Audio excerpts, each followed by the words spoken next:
Good afternoon. Would just want to begin by congratulating our team on important win number 3, being able to take care of business in our non-conference schedule. And thought our guys bounced back from a tough one a week ago and put in a good week of work and got refocused and got a chance to get some things reestablished on both sides of the football and special teams. So proud of that effort. That's a key thing to be able to do, and really encouraged by our leadership of our team to be able to get us in that position and then move forward from there. So just really felt like offensively got in a rhythm like we wanted to be in. And Walt Philyor was our offensive player of the game, very productive, continues to be, makes explosive plays for us and brings a lot of energy. Has matured as a leader, and really, several guys that did a lot of good things, and it just felt like that ran the football effectively. You need to continue to work in that area, but I thought we did a lot of good things up front, and I thought that Peyton was extremely accurate, and which is one of his traits, and just did a great job commanding the offense, and ball security to me is a focus. So we fumbled that one and threw a pick. Kid made a great play, but still got to protect that football. That's very important. And then defensively, I thought we tackled well, run fits were better, did a good job on third downs on both sides of the football. Got to create that pressure. Got some negative plays, or we create negative plays for them, some big hits and just aggressive, confident play. Cam Jones was our defensive player of the game, and with the pick six, and he had a tackle for loss and had a pass breakup in addition to several tackles. So just kind of continues to come into his own, playing football, and just several guys on that side of the ball I thought played hard. I thought our whole team played hard, and like we expect every time we take the field. And then on special teams, Taiwan Mullen just really complete player. Really played well defensively, good tight man coverage when called upon to do that, and just covers kicks and punts, and he's a controller on our our punt return unit, we call a score team, just doing just effort and technique. And so just really excited for his development as he continues to keep getting better each and every week. And then Scout Offensive Player of the Week, Connor Thomas, just one of our leaders, a guy that we had awarded a scholarship to in fall camp, just an all-around team player. And does a great job leading that group and keeping those guys focused and practicing with high energy. And then on defense, two freshmen, DK Bonham and CJ Person, just really stuck out to me. I spent a lot of time down there during practice, watch all the practice reps of our offense, and man, those guys just continue to play hard, play well, getting better each and every week. Going to be really good players here for us in the future. And then Scout Team Specialist of the Week, McCall Ray.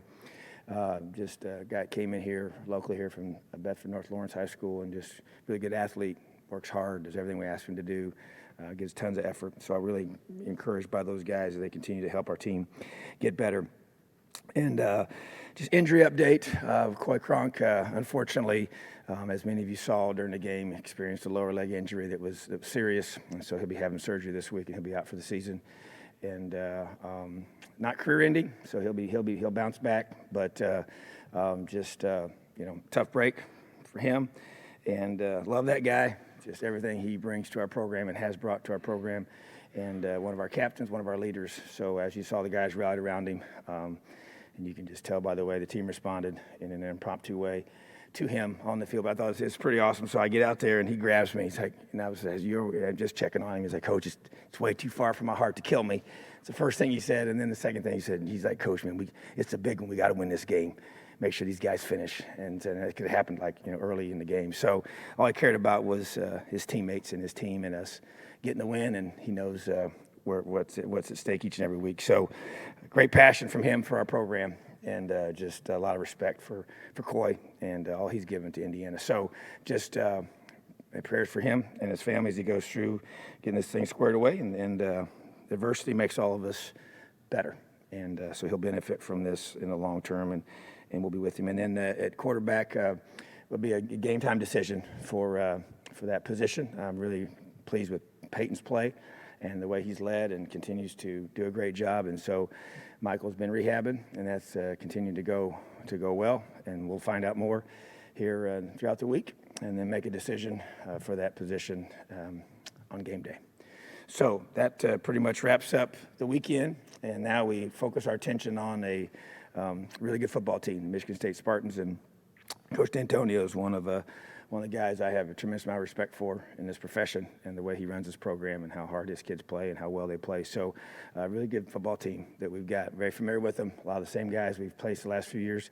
I actually went back and was watching, the 2017 game, and a lot of their same players, were playing then, and quarterback is one of them, and just a really talented player, big-time arm, and big offensive linemen and talented receivers, and defensively they're really impressive, and so their linebacker, the Bocce kid's just one of the best in the country, and just plays so hard. Fundamental D-line's impressive.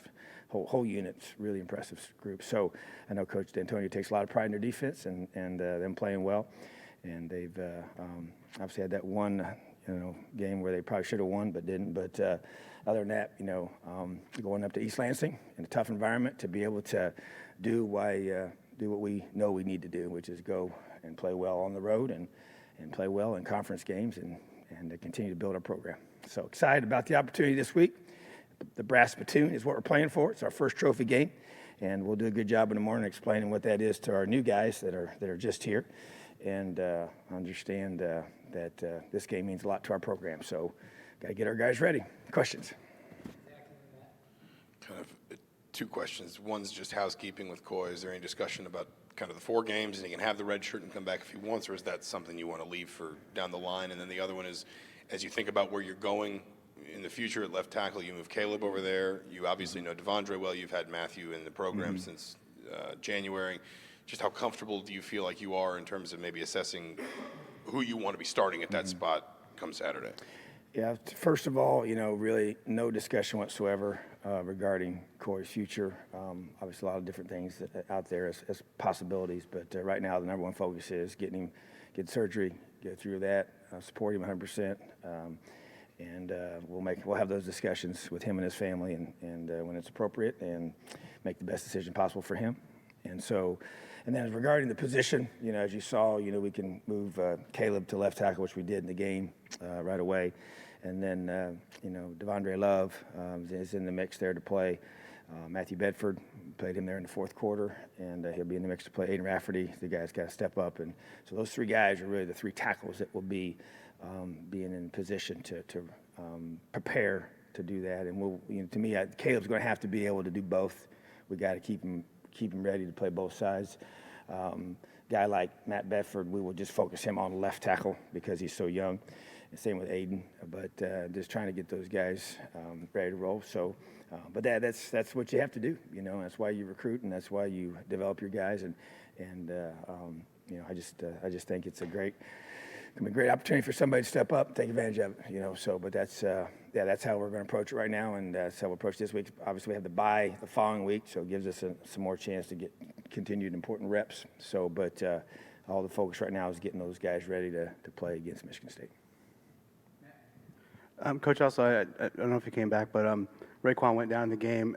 How is he? And then you obviously got Cam there, and he played well. Who would be the next guy? Would it be Micah move out there, or would it be an Aaron Casey, or kind of what would be the depth chart behind those? Well, right now, good question. It would be if something. Raekwon's going to be fine, so nothing that we're concerned about with him for this week. But if that's something did happen to that position, obviously Cam is back now and played really well. And then moving Micah to Stinger would be the next step, yes. And then with having James and Thomas as the Mikes. So we kind of have 3 right now that we rotate, and then Micah does some Stinger work in practice as well. So between all those guys, we feel like we've got a good group there to be able to mix and match as needed. Coach, as near as you can tell, on Monday, are you optimistic that Michael can practice this week and throw the ball during preparations? Yes, I do expect that, yes. And so we'll see how that goes. And so that's the expectation. He'll be practicing this week and getting himself ready, and we'll see how his body responds to that. So that will be the case tomorrow. And then on Wednesday and then Thursday, we should, have a pretty good idea where we're at, and then announce it at kickoff. Whoever ends up as the starting left tackle will be their first start at the position. Do you have any concerns about that facing a Michigan State defense that's well known for its defensive line? Well, that's a tall task, against that type of an opponent. But that's the position you find yourself in, So you can look at it one of two ways. You can say, does that concern you or does that excite you? And to me, it excites me about the opportunity that it's going to present for somebody to step up and grow because, you really find out a lot about somebody, during these opportunities. And I've coached a long, long time. And so, I've seen so many guys take advantage of things like this, when somebody goes down and can no longer play, that somebody else gets an opportunity to step up and create that for themselves and for our team. So that's the approach I have, So I, just as much as I hurt for Coy, we're just, and he's the same way. He understands, he gets it, somebody else has to rise up and take his place, and so we'll see. But whoever does will have a great opportunity to be able to be tested against, in a tough environment, against a very, really high-level defense. So, got to go. Knowing that the question is legitimate on who's going to be quarterback this week, does it give you a rare opportunity to have kind of a leg up with Michigan State, not knowing who they're going to prepare for because they're very different quarterbacks? Yeah, I guess in some ways that would be, because I've been on that side of it as well when you're not sure who it's going to be. And I truly stand right here in front of you and tell you, I don't know, who it's going to be, so they don't either. So I guess that may give us a little bit of an advantage in that regard because they'll have to prepare for both. But yeah, and I think you just have to schematically, be able to cover your bases and be prepared for whatever options may occur. And so, yeah, I think that's one way to look at it for sure. Kind of circling back to Matthew Bedford, I know as a coach you're always thinking about trying to get the guys who earned it, who are in the best position on the field, but this weekend in particular and with a bye coming up, what's the balance you want to strike with a young guy like that where maybe you feel like he's ready to assume a big responsibility at left tackle, but you also think, is this the right place for him to kind of make I don't want to say his debut, obviously he's played, but to really kind of play big, meaningful snaps as opposed to maybe protecting him a little bit, giving him the bye week, and then getting him ready for the rest of the season? Yeah, I think the wise approach is regardless of how it plays out, I think that, multiple guys are going to have to play. I don't know that a guy like that, for a true freshman to come in there or even a redshirt freshman to play, the entire game in that setting against that type of opponent for that many snaps, So I would fully expect us to be able to get multiple guys ready and be able to have multiple options at that spot. So that to me is really probably the approach you want to take. And so you can, you don't have the luxury of easing them into it like maybe you thought you could before this happened. But at the same time, I do see us, those guys are going to play. Devondre's going to play a bunch and Matt should play a bunch, and we'll just kind of mix and match the combinations. And then Aiden obviously is the guy that's the next guy in after that. So that to me is kind of where we're at. And but now it definitely has fast forward to the sequence for sure. Coach, you discussed the communication concerns on the offensive line last week. How does this situation make it even more difficult, and how much you emphasize it this week in practice, getting everyone on the same page with the new Yeah, guys? I think that's, you talk about as you grow as a unit, and they learn. And, I just sat in this morning on a big chunk of their meeting and watching film together with our guys. And, I mean, that's part of it, And so, yeah, when you now, we're going to increase the number of guys that are new, that definitely creates more challenges for that process of communicating and working together side by side, hip to hip in some ways, and communicating how you work on combination blocks and picking up pressures and all the different things that those guys have to deal with. So yeah, I mean it's definitely it creates the challenge that you have. It increases probably the level of difficulty of that challenge, but that's we're not the only ones in the country dealing with stuff like this, So it happens at every place from different positions and different situations, and you have to work really hard to get guys ready. And sometimes plans change in a quick second. And as we tell our guys, you never know how things unfold, and you better be ready. Be ready when called upon, and you don't know when you're going to be your last play on a given season. And so you got to, have a sense of urgency about you. So even this is a great reminder for everybody, about that. So, but yeah, we got to get those guys ready, got to get reps, and they got to continue to work together to maximize the walkthrough reps, the physical reps, the practice reps, the meeting reps, all those things that go together to get you prepared to play on game day. Coach Michael Ziemba is a guy you guys recruited as a DN, even though he was a tight end linebacker in high school, broke his foot, missed most of his senior year. Were you surprised that he was able to come and play as a true freshman, even though he never played the spot? And what do you like about him as a player? What about him kind of stands out? Well, first of all, he's playing really well right now, and his confidence has grown with each passing season that he's been here. As you mentioned, he did not play the position in high school, so there was a learning curve that he had to go through to get that confidence level. But the thing that's never, ever been not the case, he's always played hard, and he plays hard right now, and he's a joy to put the film on and just watch him fly around and chase down people and just play with fanatical effort. And as we tell our team all the time, it's the one variable you completely control. So that's a choice he makes. Every time he takes the field, he's going to play that way.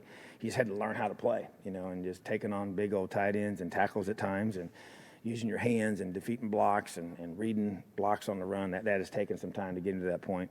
And so, but I just, you saw he can be so disruptive because of his speed and athleticism, and you can't ever have enough big guys that can run, and he's one of those type of body types for us. So really happy for him and how well he's playing and how hard he plays is his choice that he brings every day, and he's that way in practice all the time. And so really a lot of respect for that, for him, and appreciate all he gives our program. So yeah, we just, he probably has surprised us that he played as early as he did, but you just got to keep getting better and better, and he has. Coach, Cam Jones mentioned in talking about some of the young guys that when you recruited those two classes, the guys who are sophomores and freshmen right now, one of your big things was fast and physical. Mm-hmm. Cam Jones is playing well. Taiwan Mullen, Special Teams Player of the Week. Why are you starting to see some of these young guys be productive, and is fast and physical part of what you're seeing out there?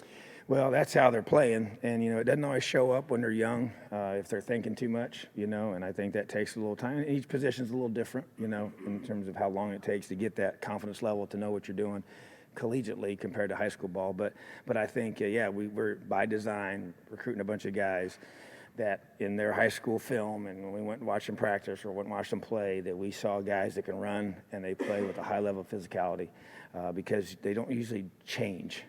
So it's, if you want guys fast, recruit them fast. If you want guys that are physical, recruit them when they're physical and they're playing high school, because you don't usually just become a different guy. There's no doubt they're going to get bigger, faster, and stronger, and more confident when they come to you, for sure. And but there's certain qualities that you look for in these guys, and there's also a level of confidence. Taiwan Mullen's got a lot of confidence. He didn't bend him back down to anybody. Doesn't say a whole lot. He's not a big trash talker in a lot of ways. He'll talk a little bit, like most of them do. But that's kind of he's just a very confident individual, and he's from where he's from, and the ball that he's played and who he goes against, and even in the 7-on-7 teams that he was a part of. He's going against the best in the country, and so he'll step up and line up against a receiver and stare him down and take him man on man without any thought, and so, but you recruit a guy like that showed up in high school, and you get to know the personality, and he has, a belief about what he came here to do, and you're seeing more and more of that. There's a lot of these young guys that are out there making plays, and so, our freshman, sophomore, those two classes are a big part of our future, and half those guys haven't even played yet in that freshman class, so, but just trying to continue to build them, develop them, and it's exciting for them when they get these opportunities, and just like a guy like Matt Bedford, this is an opportunity for him to see what he does with it and see how he responds with it when he and Devondre, as they battle to give us that the depth of that position that we need, So, but O-line is a little different than playing corner and even linebacker in some ways. So from a physical perspective and what you have to do, and then the mental side of it's as intense as well on the line of scrimmage. So, but yeah, these are guys that fast and physical mantra to me is something I say a lot. And I want it to be manifested when they get here, but you want to recruit guys that have those qualities. Coach, to follow up on that, one thing that Cam talked a lot about too is in referring to that class, how all of those guys together, kind of matter. And what surprised me too, as he mentioned, is that there are already a lot of leaders emerging in that sophomore class for guys who are sophomores who are stepping up and helping kind of lead the way too. Do you see a lot of that yourself from that class? Absolutely. And, we said, it's hard on your team, when you start talking about captains and guys that they're voted into leadership or selected those things, that, it's hard as a sophomore to kind of be, you're probably a year away from some of those things. But we just have said as a staff, there's just so many guys in that sophomore group that we know are going to be leaders. They're already leading in their own way right now. And so it's going to go from where we've kind of had to really kind of create several of them. I felt like the last couple of years, and really the guys have responded really well this year. But I feel like that those younger groups, especially that sophomore class, I know the freshman class, is supposed to be ranked higher, in terms of whatever that means. But in regards to those, there's a lot of sophomores that they work extremely hard. They're very confident. They respond to what we've challenged them with. Many of those guys are on leadership council, which was basically was selected by the team. We went through and voted, a year ago for that group, and a lot of those guys are on that. There's some redshirt sophomores in that group as well that are now in that class, and so it's a very good group, and to me, from a leadership perspective as well as a talent perspective, especially when you look at our defense, there's a lot of those guys are in that group, in that age group. So it's exciting for me to have those guys here and see them buy in. But then there's a lot of these freshmen too that I think there's a different mindset that they brought when they got here. And and like I said, half of them haven't even got on the field yet. So that's just part of the foundation that we're laying, what we're building. Got to keep building on that. Got to keep recruiting to that extent. Had really good conversations over the weekend that recruits were on campus after the game, even on Sunday and before the game with families, and just continuing to build and sell what we're building here and the way we're building it, the kind of young men we want here, and how critical it is to get the right fit, because it's not just about being one component. It's all variables involved to get the right fit for Indiana University and for our football program and for the guys that are going to help us be a part of our exciting future. So that's, I love the guys we've recruited and believe in them, and I love the guys that are here, the older guys that are trying to leave a legacy of what they've, been able to be a part of as they built this program here during their time at IU. Coach, I know you don't want to get into too many specifics, but back to the Mike Penix situation, I know you said you guys weren't 100% sure, but and he's rehabbing, but has anything new been learned about that injury, or is he progressing well? All I know is he's getting better. So I can say that with confidence that he is progressing, and I'm trusting in our medical staff for their analysis and evaluation. They do a tremendous job, so I believe in them and trust them. So we're making progress. So we just got to keep doing what we're doing, and we'll see see when he'll be ready to come back. But definitely making progress. As far as Michael, having the bye week after, is there any temptation to give him more rest so that he'd be completely ready, or is he Only ready? if he's not ready. To me, it's because I'm not going to put him out there if he's not ready. And so because of having the bye afterwards, there's no doubt then you would give you an extended period of time. But my approach would be if he's ready to go, then he's going to go. If he's not, then I would feel really confident that he would be ready after the bye week, But those are things that I don't know for sure, so don't want to speculate. But, and like I said, we got two really good quarterbacks that played at a high level, and I believe in both of them. So that excites me too.